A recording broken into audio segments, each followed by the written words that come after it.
Дәл қазір біз қалалық көпбейінді аурухананың стационарлық бөліміндеміз. Қарап тұрсаңыздар, мұнда орын тапшылығы байқалады. Қазірдің өзінде 200-ден астам науқас ем қабылдауда.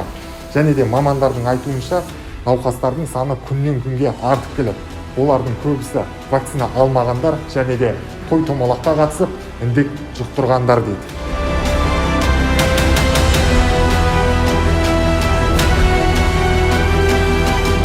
Мына жерде 30 адам жатыр, 30 адамның біреуі де этот вакцина алмады. Вакцина алған 1% реанимацияда жоқ. Өте ауыр жағдайда жұмыс істеп жатырмыз. Сондықтан барлық сақтық шараларымыз сақталып сұраймын халықтан.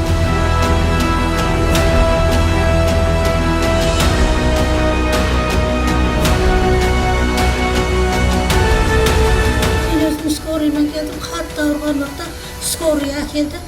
Қалай болып ауырып келгенін мен өзім білмеймін, есімді білмеймін. Мен қатты қиналып кеттім, жас болсам, вакцина алсам, маған жеңілдік болар еді. Ең үлкен ол байлық, ол денсаулығымыз. Сол үшін денсаулығымызға қатты мән беруіміз керек.